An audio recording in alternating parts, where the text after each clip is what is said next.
A disaster leaves a vibrant and growing city on edge tonight. We heard a big explosion. A deadly gas explosion shattered the calm in Durham. Next thing you know, you see smoke and debris fly and you hear people screaming. Now the city is mourning the loss of life and praying for the more than dozen people who were hurt.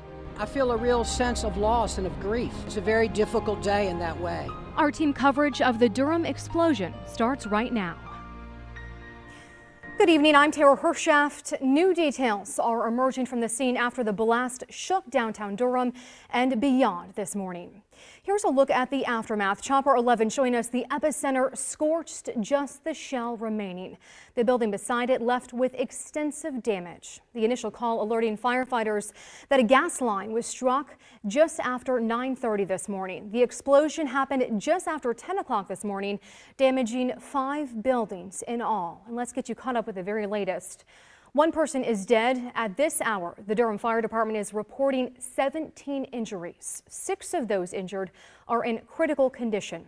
A firefighter among those suffering major injuries. That firefighter was in the process of evacuating that area at the time of the explosion. Durham police say adjacent streets will be closed for the time being. This all unfolded on 115 North Duke Street. That's near the Brightleaf Square area. It's situated in between the heart of downtown Durham and 9th Street. The response to this fiery destruction, a collaborative effort. Durham's mayor says it's a sad day, but the city is showing its resilience. This is Durham's 150th birthday today. It's an irony, I know. But what I will say about that is that what we hoped would be a very happy day, it's not a happy day, but again, it's a day when I am so proud of how our local government functions. I am so proud of, especially of our firefighters and their courage and their persistence. Spectrum News has team coverage of the deadly gas explosion. Our Ryan Breslin is outside of Duke Regional Hospital. David Ivey is monitoring the developments from a residential complex near the blast zone. And we begin now with our Chris Williams in downtown Durham, the scene of today's deadly explosion. Chris, what can you tell us? Well, Tara, it is still a very active scene, and we have made our way closer to that blast site. Take a look behind me. You can see the impact of that explosion. The windows are blown out of this nearby building. The frame has been bent inwards into it. You can see it, and this is just an example of the other buildings that you would see near this blast site. Now, I spent the day talking with witnesses and people who work in the area. They are shocked and devastated that this happened. We just heard a really loud boom. Scary moments Wednesday for many people who work near the blast site. We didn't know quite what to make of it. The building shook and the lights went off temporarily, so we decided to evacuate. Flames raged as heavy black smoke rose and hovered over the Brightleaf Square area of Durham. We heard a big explosion. Next thing you know, you see smoke and debris fly and you hear people screaming and you hear sirens going off. The whole street rattled. And we all dug thinking something blew up. Well, we were like, all we saw was big puff. Police ordered people to evacuate the area as they closed many surrounding roads. At first, people didn't know what happened. After that, of course, everyone was confused. And all that we could see from the street is that cars were stopped and whatnot. Bystanders crowded the police tape trying to get a glimpse of the scene and learn any details. Now that they know what happened, some say they feel uneasy about returning to the area once it's all cleared. Probably be a little bit concerned, but yeah, I mean, I work down here. Things like this happen, unfortunately, but I don't think it's gonna ruin my life or anything. It is obvious that cleanup here is going to take days. Police have blocked off the area, telling people not to come to the Brightleaf Square area for the time being. They do have many roads closed off. No word on how long that will last. In Durham, Chris Williams, Spectrum News. Thanks, Chris. Certainly a long road to recovery. Several injuries have been reported. 6 of the victims in critical condition. They're receiving treatment right now at Duke University Hospital. Several other victims are receiving treatment at Duke Regional Hospital. That's where we find our Spectrum News reporter Ryan Breslin. And Ryan, what's the latest? Good evening, Tara. Well, we now know that A total of 17 patients were seen at the Duke Health System hospitals, and we have a brand new update for you. One of those patients was Darren Wheeler. He is a Durham firefighter. We know that he is out of surgery now and is recovering from his injuries. Of the other injuries, though, let's talk about that. That includes 7 people being at the Duke University Hospital. Later on, after the explosion and after being admitted to Duke University Hospital, one of those patients was sent to the UNC Burn Center. Other patients showed up to both of those facilities on their own. Now, as we were speaking of Darren Wheeler, the Durham firefighter, we know from the Durham fire chief that he had serious injuries, but those appear to be non-life-threatening. As I mentioned, he is out of surgery now. He was also on scene before the gas leak, helping to evacuate. At least 2 other injuries were to Dominion Energy employees. Duke University is also reporting several injuries to their employees from shattered glass, as they have downtown buildings that were evacuated for safety. Duke has moved more than 500 other employees from those downtown buildings, and plans are already underway for temporary relocation. I also spoke with a man in town whose granddaughter is a patient at Duke Hospital. Both he and local EMS offer a better perspective of what's happening inside both Duke Medical and Duke Regional after this tragedy.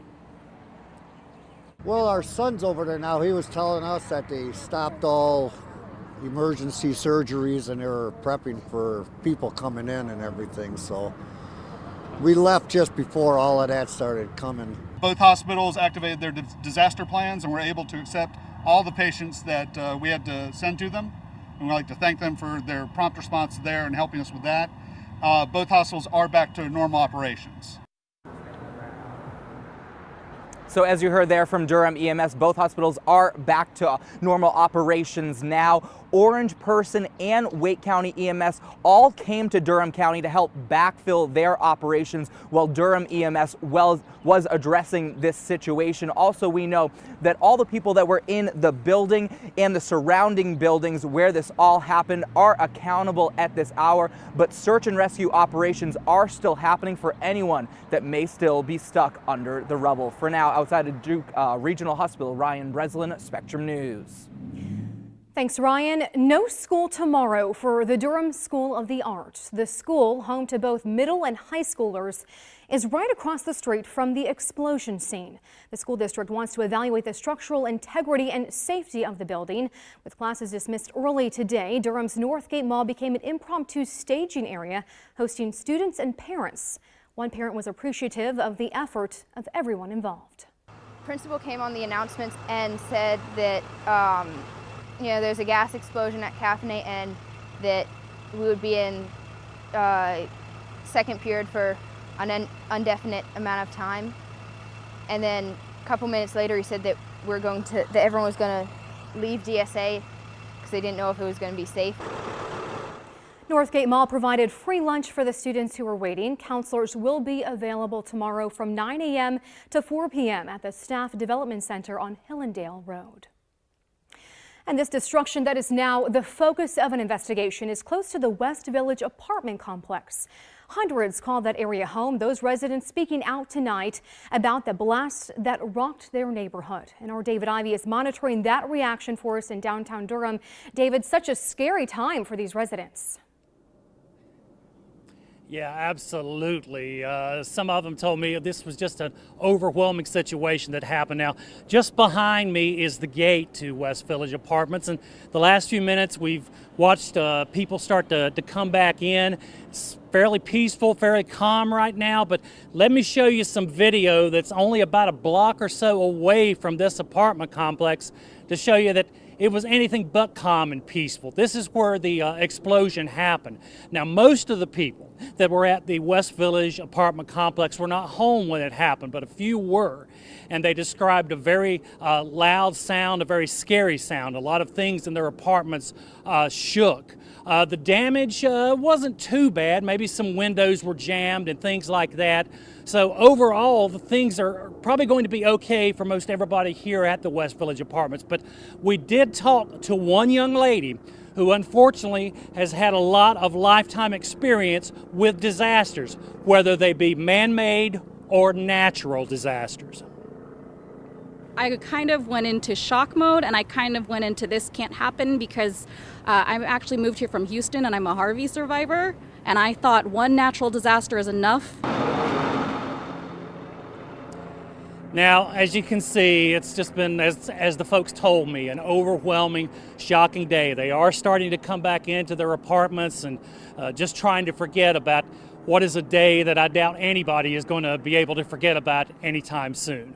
Reporting from Durham, I'm David Ivey for Spectrum News.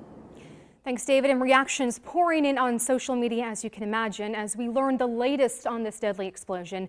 Tyrus King took to Twitter to talk about the devastating irony that such a horrible blast would happen today, writing, "I live just outside downtown Durham, heard the bang this morning during breakfast, thought it was some kind of truck or machine. Turns out to be an explosion. Prayers to those affected. Only in Durham will something like this happen on its 150th birthday." Bull City's bravest posted these pictures of their brave men and women fighting to extinguish the flames in downtown, walking through the rubble, examining what to do next. As we know, one of those brave firefighters was injured today. Durham City Council member Charlie Reese sending his best wishes through Twitter, writing in part, "I hope everyone in Durham will join me in hoping that they recover quickly from their injuries." Spectrum News begins with our breaking coverage as folks in Durham are waking up this morning in disbelief. This massive explosion rocked the city yesterday, and we are learning more about the person who died and the many other people who were hurt. You're taking a look at Chopper 11 video there of that tragic scene.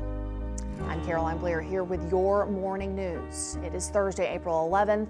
Less than 24 hours since the blast left our community picking up the pieces. And we begin our live team coverage this morning with Spectrum News reporter Madison Cavalcari. She is back there at the scene where those tragic events unfolded yesterday. Madison, what is it like there this morning?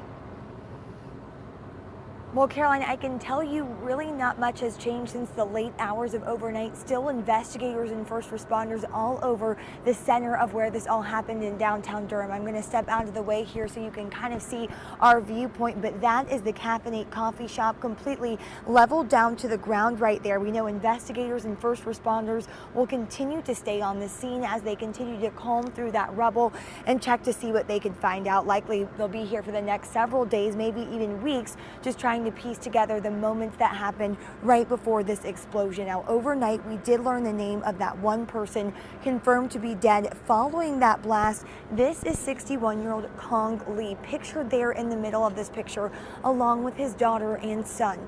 He was the owner of that Caffeinate coffee shop where the original gas leak is believed to have occurred. Certainly a beloved member of this community. Friends and family in Durham say Mr. Kong was always a familiar face, smiling in that shop, often helping out other local businesses nearby when they needed help. Now, we have learned from social media reports from people at the coffee shop that Mr. Kong had shut down the shop very shortly before the explosion after smelling a strange gas smell, thankfully allowing customers and patrons to get out of there before that partial collapse of the building. Now, Durham officials say contractors were drilling in the area right outside of Caffeinate, and they struck a natural gas line, causing the events that then unfolded. We're working to find out who those contractors were and how this may have happened. But make sure you stay with us throughout the day as we continue to follow these recovery efforts here in Durham. We know right now, last we heard from Durham officials, is that they are still considering this a search and rescue effort. While they think everyone in this area and who work nearby has been accounted for, they're still going through the rubble just to make sure. For now, reporting live in Durham, Madison Cavalcari, Spectrum News. Yeah, we certainly know that is going to be a delicate and long process ahead. Madison, thank you for that update. We also know that Durham School of the Arts is closed today. Students and staff there were forced to shelter in place moments after the explosion and were eventually safely evacuated. Now, we want to show you some video from a webcam that was rolling the moments that explosion was felt.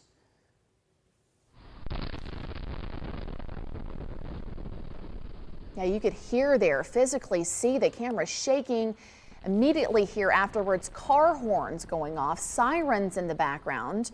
Jorgen Henn's so-called 11'8" webcam is set up at Gregson Street, not too far from that fiery scene. And this morning, of course, we know drivers may be wondering how much of that area is still impacted for that.